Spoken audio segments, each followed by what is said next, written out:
Hello and welcome to a special presentation from In the Money Media. This is our Belmont Racing Festival at Saratoga Shipper Show. And we've got a shipper of our own who's going to be joining us for us. He has been putting on more miles than usual. Dubai to Baltimore, back to Dubai, now here with us in upstate New York, as evidenced by those beautiful trees in behind him. He's Michael Adolphson. Michael, how are things? Things are going really well. A little bit of jet lag, but that's all right. It's going to be a great day racing. I'm not only pointing the camera toward the sky just so you can see the threat of more rain, but which is obviously we're going to talk about a lot of turf racing, so that's obviously going to be on the menu.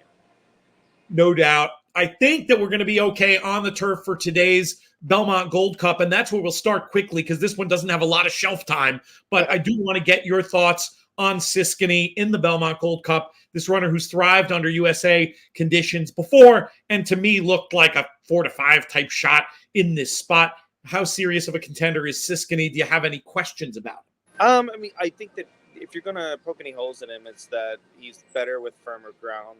But he has proven in the past that he can win on soft ground, and he has run fairly well against tougher horses in these on soft ground as well. So he's a very honest horse. It's just whether or not he's a happy horse, and I think that I don't want to overthink it. I think he's the horse to beat. I think Williams is going to take good care of him. The outside post is really good for him because kind of like last year, he can choose where he wants to put him, slot him in. He can take him farther back, keep him up a little close. He's got the stamina to outstay a lot of these. He's not a super 2-mile horse. He's more of a mile and 3/4, but that should translate pretty well here. So he's your selection in the Belmont Gold Cup? Yeah. If you overthink this race, then you're just not doing your job. You think long, you think wrong. We say it all the time. And it's just, especially if you're playing pick six, the pick six, I think it has a bit of extra money in it today.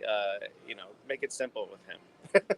Let's move on to Friday and the New York Stakes. Really competitive, fascinating running of this race. We have foreign participation in the form of American Sonja, a horse that ran so well around Saratoga last year.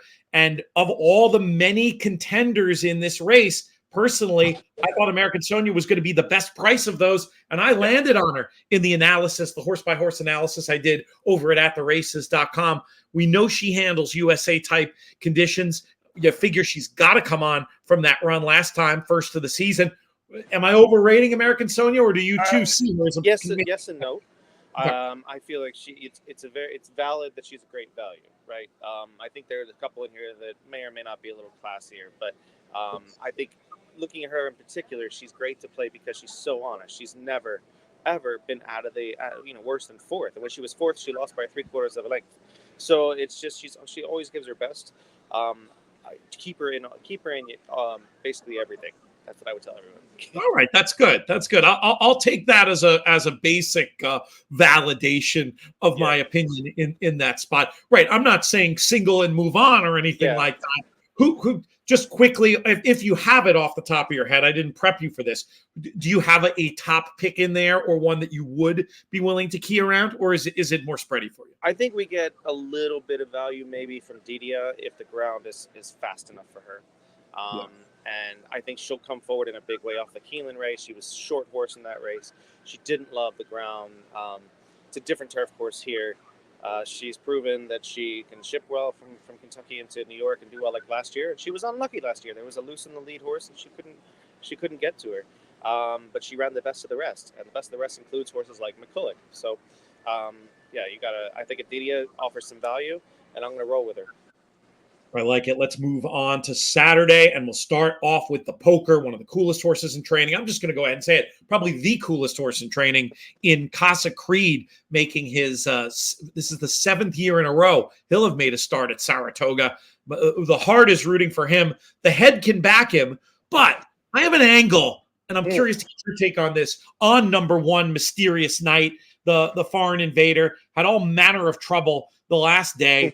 This horse has run some really fast races recently that are a lot faster than the races he ran here in the USA before. I think people might rate him off the figures he ran in the US before. I hope they do. Horse. What do you think of it? I hope they do rate him on that because I want some value. I think he's the best value you get of any Charlie Appleby horse this weekend. And to me, he's just He's just going to be very tough.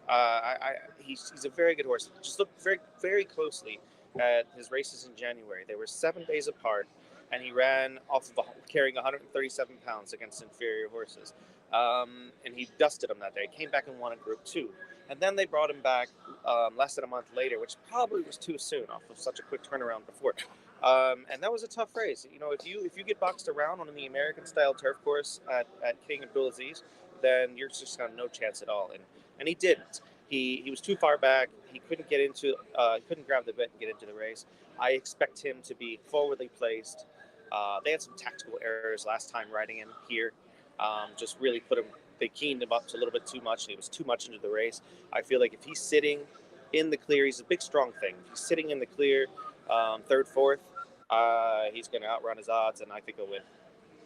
The very confident selection there for Mysterious Knight. It's all about him and Casa Creed for me. I'm going to try to lock it up with those two as we move on in the Saturday card. Real quick. Yeah, hit me. Back to the New York. If you do like English Rose in that, I won't talk you off her because she is doing extremely well, and she'll handle any kind of ground with Love the Mile and a quarter. I just think Didier will be probably twice her price, and it was between those two for me. That's funny. Those are my other two that I mentioned in the verdict of my write-up, along with American Sonja. So we're largely singing from the same hymn book in the New York, and we're similar enough in the poker. We'll move on to the Jaipur. This is a race I think is fascinating. They were, when I looked at the early markets in the UK for this race, Michael, absolutely smashing in the 3-year-old filly Star of Mystery in this spot. I thought it was going to be a tough spot for her. I thought this had the potential to be maybe a little bit sharp in the USA style of racing, though she does run okay before going the Flying 5. Very curious to see where you think she stacks up in a very competitive running of the Grade 1 Jaipur. If she takes to American racing like her half-brother Mysterious Knight did and her half-sister Althika, she'll be fine. I think she should, but she is, she's coming off a bit of a layoff. She she gets Flavian, which is not a bad thing. I just think that there's not a huge amount separating her and Mischief Magic. And I love that Mischief Magic's probably going to be a much better price. And he gets William again. And I think Mischief Magic gets value because people are going to think on paper he is those horses they see in the running lines in those last two races. I am dead certain he was the best horse in both of those races. He just had jockeys on him that did not know him that well. Or not that just didn't execute the ride soon enough. And I think William's going to get this horse around that turn. And if you're looking about minimizing your between the two, if you're looking at a little bit more value and a horse that has a little bit more experience here, I'll take Mischief Magic over her. Once again, we're in lockstep. Apologies, not producer Craig's fault. I neglected to make the card for Mischief Magic, who I actually did include with a nice shout in my write-up. It's always hard to ride these deeper closers going this sharp of a trip, but if they do go too fast, always a possibility with the likes of Coppola there winging on the front end. If the ride can be produced at the right time, has every chance. And this is a horse who we've seen do this before under Buick back in the Breeders' Cup Juvenile Turf Sprint. Definitely. And for those who are wondering why Buick chose chose him, it's not because he probably would have chose the filly, but he can't ride the weight. Oh, that's so interesting. Great info there, Michael. Other horses I liked in here, just for the record, Cogburn, I thought made all the sense in the world. Arzak was actually my top pick, who I think's going to sit an absolutely perfect trip, not nearly as far back as Mischief Magic. Maybe a chance to get the jump on a runner like that. Sounds like Mischief Magic is your top pick, and you'll give strong consideration to Star of Mystery? Yes, and I'm hoping I can get at least 5 or 6 to 1 on Mischief Magic. But if not, then I'll play around with it. But I'm just going to stick with a horse I know will run well. What price will the filly be? There's that big rick between the UK market and the USA morning line. Where do you think she's going to end up numerically? In the pari-mutuels, I think she might get hit a little bit harder than expected. I wouldn't be shocked if she's 9 to 5, 8 to 5. Wow. That would be right in line with the UK market. So there is precedent for that. I was imagining you might get somewhere in between, but closer to that American morning line price. We'll find out on Saturday. 2 more runners to discuss, and they both go with very big chances in the Grade 1 Manhattan. We'll start with Al Riffa. This is a horse who I made my top pick with the assumption that there'd be cut in the ground. This is a big horse. I do have some questions about the turns. Yeah. I think is going to be value. I would not love on rattling ground, but it doesn't look like there's going to be rattling ground. I think this horse is an intriguing long shot. Not long shot, mid price. Measured Time, I imagine, is going to go off a significant. I mean, I see Measured Time as being a significant favorite in here over program trading and all the rest. We'll see what the crowd ends up doing. But the other thing I love about Al Riffa, I mean, just looking at the bare form, getting within a length of Ace Impact, who won just about the most important turf race in the world last fall. And this is another horse that, I thought was probably a short horse last time. People might see that fourth and get discouraged, but he's going to move up, and I like him quite a bit. How do you rate Al Riffa and Measured Time in the Manhattan? Well, a really attractive and insightful bald man spoke to Joseph yesterday and wrote a story for Naira Press about how this horse is coming in and how he's just in his best form ever at this point. They're very confident. They said the ground is inconsequential to them. Interesting. And the only thing that they did really, really smart things. He drew really well. Gets Johnny, who's obviously teamed up with State of Rest to win the Saratoga Derby with Joseph. He also gets cheek pieces, which they're putting on to sharpen him up, kind of like blinkers would here in the States. Cheek pieces are just a softer version of that, literally. They can just sharpen the eye level and get a horse out of the gate a little bit more. And that's what they're wanting him to do. Get in, get some cover. He is a big horse. But he's not afraid to throw his weight around, and I feel like he could wheel out and be very tough in here. I don't see him out of the top three. I think that he is a top two chance. I have him second. I just think that Measured Time is the best horse in the race by a length or two, and he should win this race. The funny part is that. January 26th, I was standing next to Charlie after the race, talking to him, and I told him, I was like, who are you sending to the States this year? Because this horse needs to go to the Manhattan. So since I said that, I know that I can't not pick the horse, so I'm stuck. And but I also looked at the form, and I do believe that he is the best in the race. He's not put a bad foot down his entire career.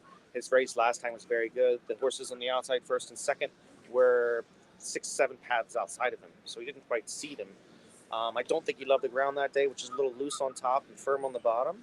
But he doesn't mind soft ground, like traditional soft ground, because he is a Franco. Most of the time they do take to it. So I see him as the horse to beat. If he's able to open up the stride that we see and have seen at Maidan, as soon as he levels out, it's game over.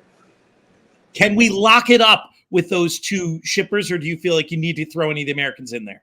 No, I'll toss the Americans. I'll throw Nation's Pride in there as well as a value play because he has experience here and he will come forward in a considerable way. And he is the highest rated horse at 120. He's rated 8 pounds or 4 lengths better than Al Riffa, and he's rated 2 lengths better than Measured Time. But Measured Time is what you call it. He's on the up. Whereas Nation's Pride is a bit plateauing right now. So where are they going to land in this race? We don't know. But I think that horse will run a considerably better race, and he'll be set up for it. We're going to find out. It's going to be great 4 days of racing. Hopefully I'll see you over there today. Michael, where can folks find more from you? You mentioned the work you've been doing for Naira. Is that over at Naira.com? What's the best way to follow you? Look on BelmontStakes.com. You'll see a couple of stories and previews, and I wrote the preview for the advance for the New York and the Manhattan. So those have been my big focuses this week, and also the FIPS as well. And Adolphson Racing at Adolphson Racing. That's my email. Adolphson Racing. Well, on Twitter and Instagram, you'll see lots of random garbage going up that's hopefully useful to you. You're the best, brother. We'll see you over there and appreciate your time today. Take care. Keep the rain away.